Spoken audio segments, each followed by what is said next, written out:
The private hospital wing was completely locked down by armed guards, yet the Mafia heir was dying a slow, agonizing death right under their noses. When the nurse finally grabbed a scalpel and ripped open his memory foam pillow, the horrifying discovery inside would ignite a bloody mob war.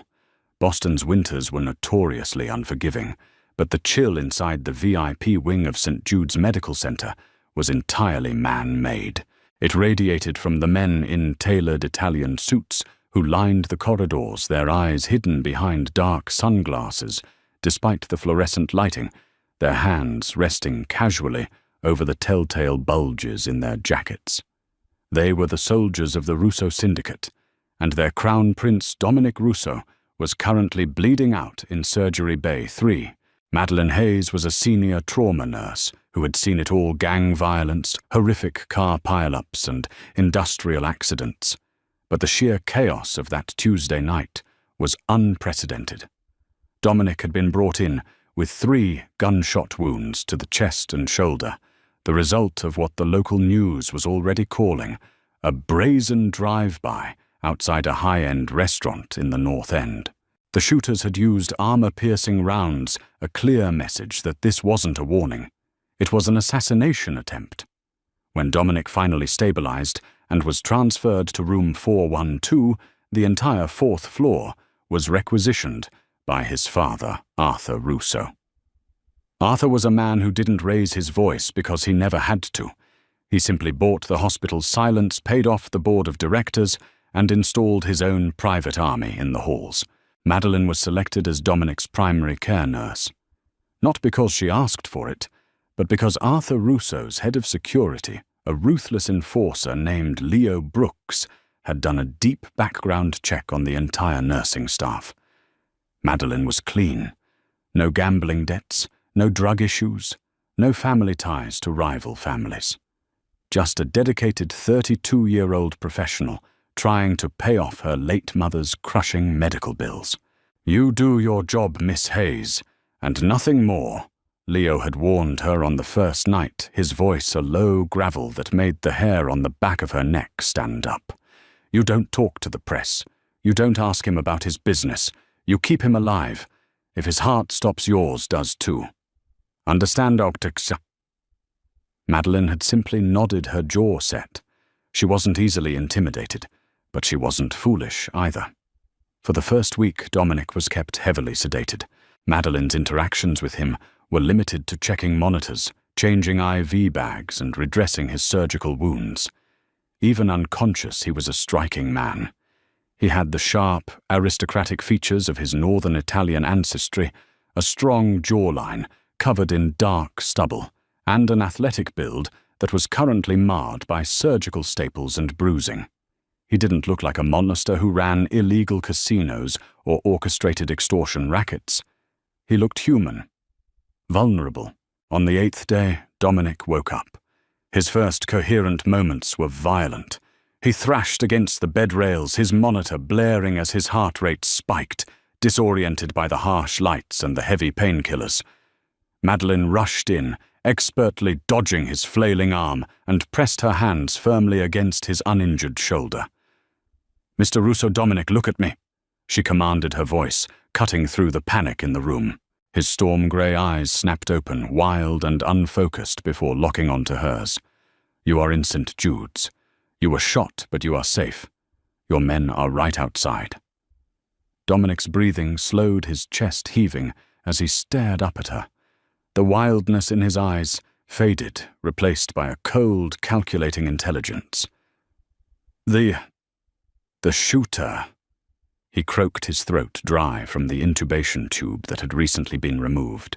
"I don't know anything about that," Madeleine said smoothly, reaching for a cup of ice chips. "My job is to fix the holes they put in you. Open up." To her surprise, the ruthless Mafia heir gave a weak, breathless chuckle. "Strictly business? I respect that." Over the next 2 weeks, an unexpected dynamic formed between them. Madeleine was strictly professional, refusing to be charmed by his dry wit or intimidated by his lineage. Dominic in turn seemed to find her lack of fear refreshing. In a world where everyone either wanted to kill him or kiss his ring, Madeline was the only person who treated him like a normal human being. She scolded him for trying to get out of bed too early, forced him to eat the bland hospital gelatin, and ignored the scowls of his bodyguards when she ordered them out of the room during his sponge baths.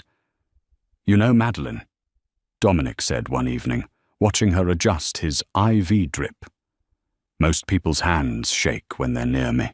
Most people aren't looking at a man in a backless hospital gown who needs help using a bedpan," she retorted, without missing a beat marking his chart. Dominic laughed, a genuine warm sound that made Madeline's heart do an unexpected flutter. She quickly shoved the feeling down. She was a nurse. He was a crime boss. There was no universe where this ended well. But as Dominic's physical wounds began to knit together perfectly, a new, far more insidious problem began to emerge, a problem that medical science couldn't explain, and one that would soon turn Room 412 into a chamber of horrors. It started subtly in the 3rd week of his recovery. Dominic, who had been making remarkable progress, began complaining of stiffness in his neck and shoulders. The attending physician, Dr. Aris Thorne, Dr. Aris Vance. No, Dr. Aris Caldwell dismissed it as standard muscle atrophy from being bedridden. He prescribed a mild muscle relaxant and ordered an extra physical therapy session. But the pain didn't stop. It evolved. By the end of the week, the stiffness had turned into a burning sensation that radiated up the back of Dominic's skull and down his spine.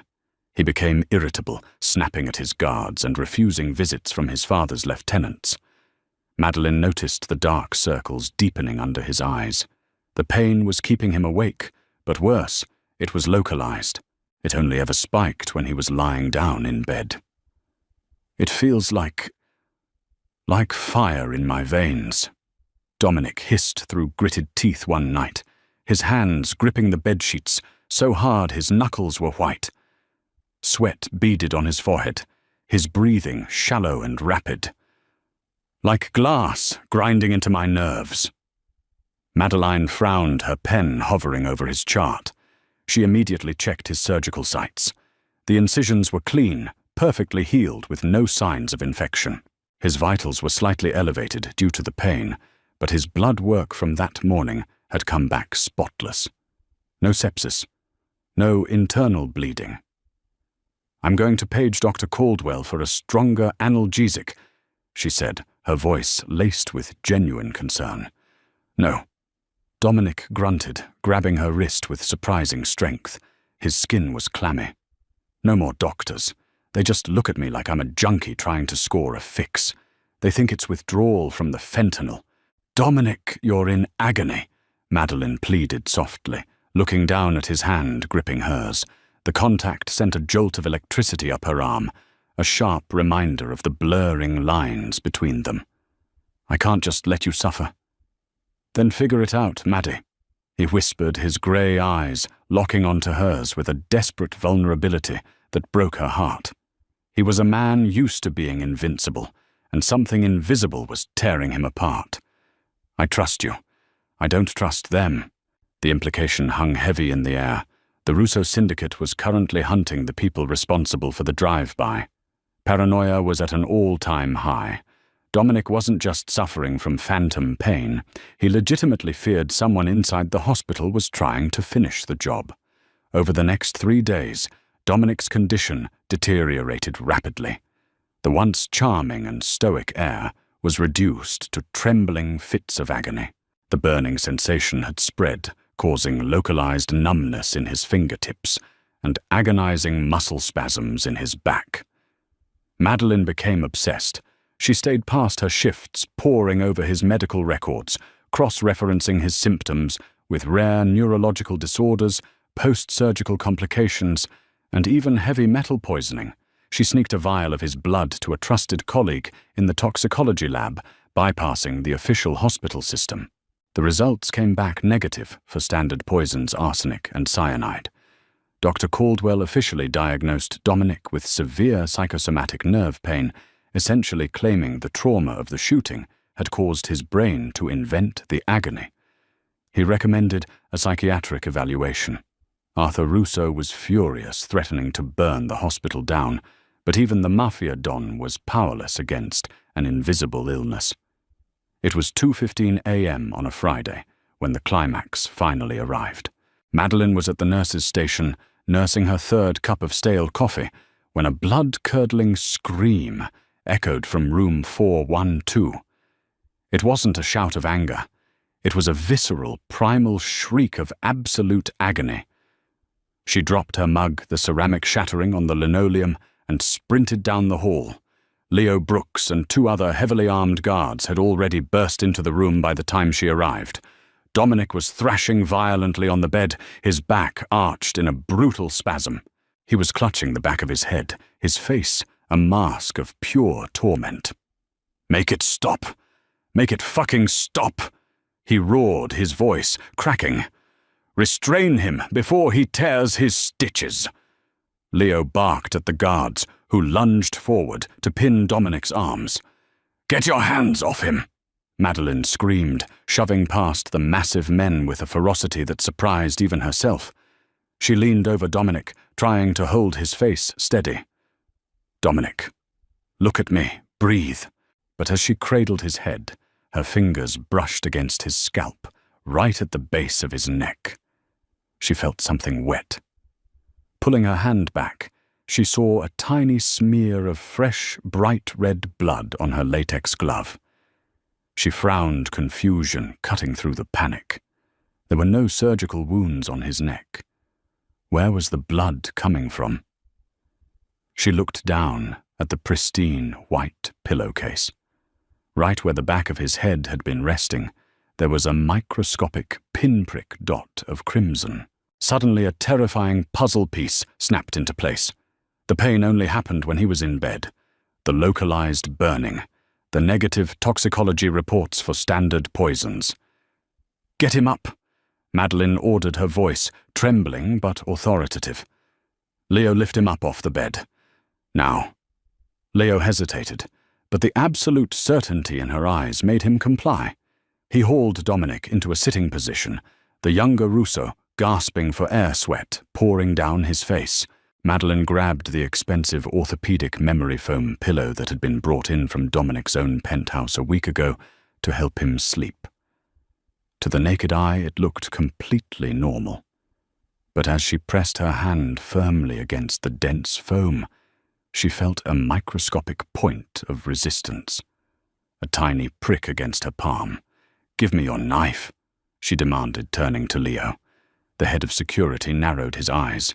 "What? I said give me your damn knife, Leo," she yelled, losing her professional composure entirely. Startled, Leo reached into his jacket and handed her a sleek, black tactical blade. Without a second's hesitation, Madeline drove the tip of the knife into the center of the pillowcase and violently ripped the fabric open, slicing deep into the dense memory foam. The room went dead silent. The only sound was Dominic's ragged breathing, embedded deep within the core of the memory foam, arranged in a grid-like pattern to perfectly align with where a person's neck and spine would rest, were dozens of ultrafine transparent glass hypodermic needles. They were so thin, they were practically invisible, designed to barely pierce the skin under the weight of a resting head. And inside the microscopic reservoirs of the needles, a pale yellowish liquid was slowly weeping into the foam. "Dear God," Madeline whispered, dropping the knife. Someone hadn't just tried to poison Dominic. They had engineered a slow, agonizing torture device right under the noses of the heaviest security detail in Boston. Every time he laid down to rest, the microscopic needles would pierce his skin, injecting microdoses of an untraceable localized neurotoxin. They were slowly paralyzing his nervous system, driving him insane with pain, while making the doctors believe it was all in his head. Dominic, leaning heavily against Leo, stared at the vivisected pillow. The haze of agony in his eyes was instantly replaced by a terrifying, cold-blooded fury. "Who?" Dominic breathed, his voice a lethal whisper. brought that pillow from my apartment." Leo's face drained of color. He looked at the needles, then slowly met Dominic's gaze. "Isabella, your fiancé brought it in last week. Said she wanted you to have a piece of home. The name hung in the sterile air of room 412, heavier than the lead aprons in the radiology department. Isabella. Dominic's fiancé wasn't a romance born of passion. It was a strategic alliance orchestrated by his father. Isabella Lombardi was the daughter of the New York-based Lombardi crime family, a merger intended to solidify the Russo syndicate's grip on the East Coast ports. But betrayal from a business partner was one thing. Attempting to slowly, agonizingly execute a man while smiling at his bedside was an entirely different breed of psychopathy. Madeline didn't have time to dwell on mafia politics. Dominic was still in immense pain, the localized toxin wreaking havoc on his central nervous system. "Leo, I need a sterile biohazard container, tweezers, and a surgical magnifying glass." Madeline snapped, fully abandoning the hospital hierarchy. She was in charge now. Leo didn't argue. He bolted from the room to raid the supply closet. Madeline turned her attention back to Dominic. He was shivering his skin, pale and slick with a cold sweat. She grabbed a fresh set of latex gloves and gently rolled him onto his side, exposing the back of his neck. Under the harsh examination lights, she could finally see the microscopic red welts dotting his skin, perfectly aligned with the grid of needles hidden inside the foam. "You're going to feel a pinch," she murmured, her voice steady and soothing, a stark contrast to the violence surrounding them. "Maddie." Dominic rasped his voice, barely a whisper. He reached out blindly, and she immediately intertwined her free hand with his. His grip was weak, but desperate. "Don't let them take me to the morgue yet." "You're not dying on my shift, Russo," she replied, her eyes focused on his neck. "I have student loans to pay off, and your father's hazard pay is too good to lose." A faint, strained smile touched his lips before he groaned in agony. Leo returned with the supplies. Using the magnifying glass and precision tweezers, Madeline carefully extracted 2 of the microscopic glass needles that had broken off and embedded themselves in Dominic's skin. She dropped them into the biohazard vial. "I have a contact at the Agilent Technologies testing facility over in Lexington," Madeline said, referencing the private state-of-the-art biochemistry lab used by high-end pharmaceutical companies.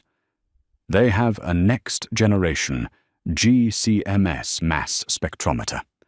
If I send this sample there under the table, we can identify the exact compound in 2 hours. The hospital lab will take days and ask too many questions." Leo nodded grimly. "Give it to me. I'll have an escort take it there. Nobody stops our cars." Once the sample was gone, Madeline administered a broad-spectrum nerve block to ease Dominic's immediate suffering. As the medication finally took hold, his breathing leveled out.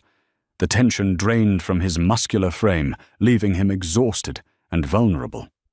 For the first time since the ordeal began, Arthur Russo, the reigning boss of the syndicate, entered the room.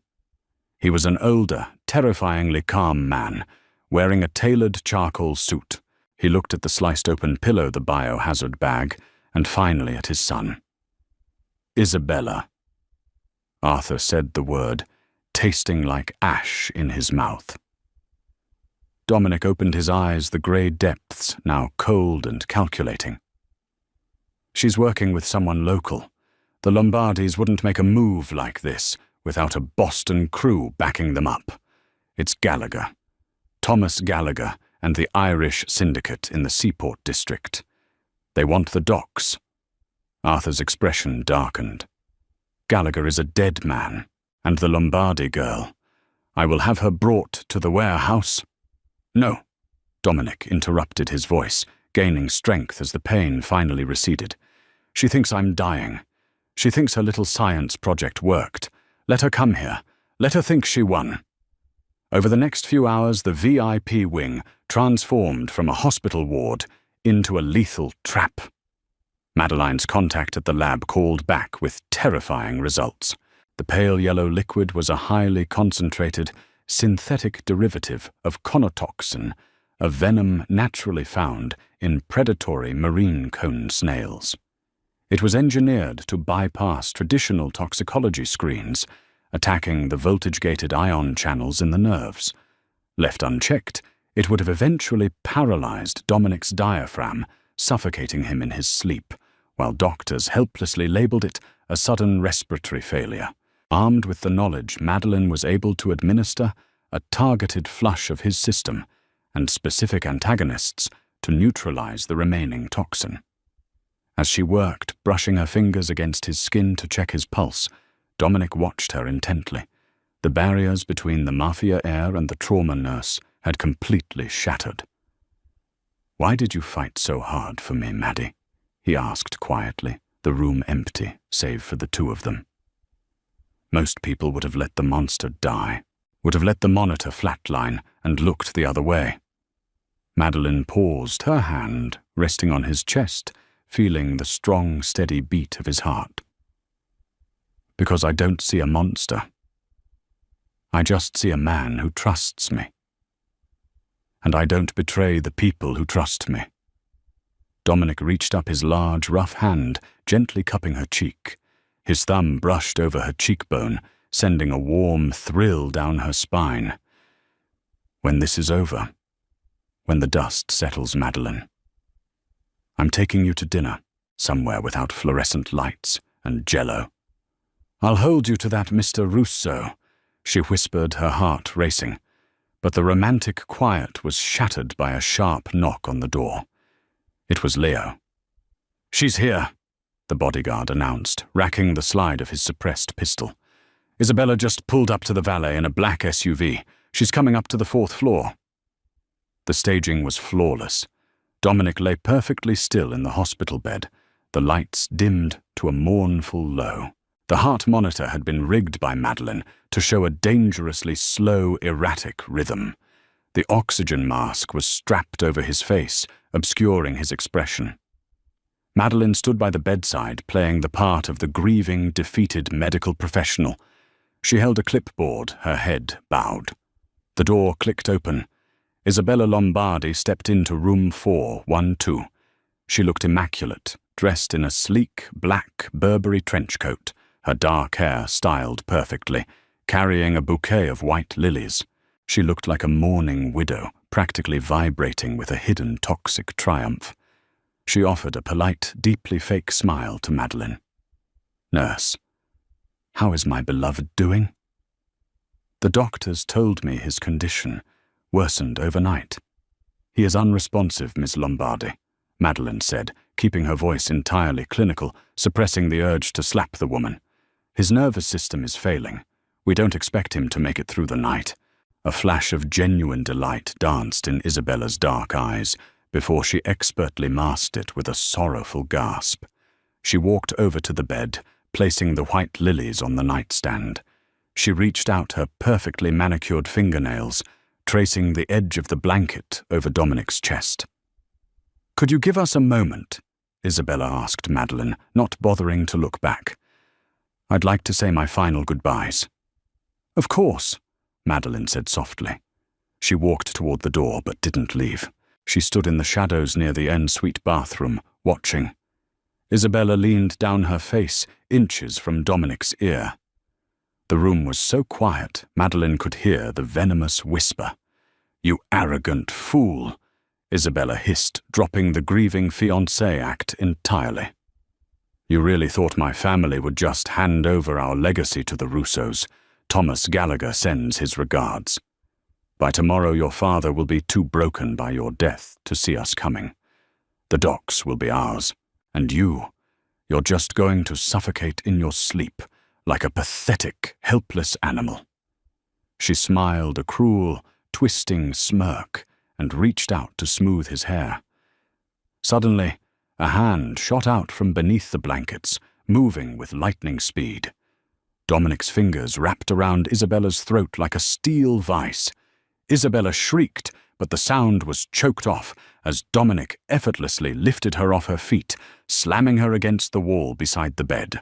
The rigged heart monitor was instantly silenced by a remote switch triggered by Leo, who stepped out from the bathroom shadows alongside Arthur Russo. Dominic ripped the oxygen mask off his face. The sick, dying man was gone. In his place was the apex predator of the Boston underworld. "Hello, my love," Dominic snarled, his grey eyes blazing with murderous intent. Isabella gagged, clawing uselessly at his massive hand, her eyes wide with absolute terror. "You should have checked my toxicology report." Arthur stepped forward, his cane clicking against the linoleum. He looked at the struggling woman with absolute disgust. "Did you really think a few glass needles and some snail spit could take down a Russo in his own city?" "Please!" Isabella choked out her face, turning a deep shade of purple. Dominic didn't blink. "You gave me 3 weeks of pure, unadulterated hell, Isabella. You made me beg for death in this bed." He leaned in closer, his voice dropping to a terrifying, icy whisper. "But you forgot one crucial detail. I have an excellent nurse." With a flick of his wrist, Dominic tossed Isabella to the floor at his father's feet. She collapsed, coughing and gasping for air, her pristine trench coat rumpled and ruined. "Take her," Arthur ordered Leo coldly. "Bring her to the meatpacking facility in the seaport. Have Gallagher brought there too. It's time we renegotiated our territorial borders." Leo hauled Isabella up by her hair, ignoring her desperate sobbing pleas, and dragged her out the private back elevator. The heavy doors closed, sealing her fate. The silence that descended on room 412 was deafening. Arthur looked at his son, then turned to Madeline. The Mafia Don gave her a slow, respectful nod, an honor rarely bestowed on anyone outside the family.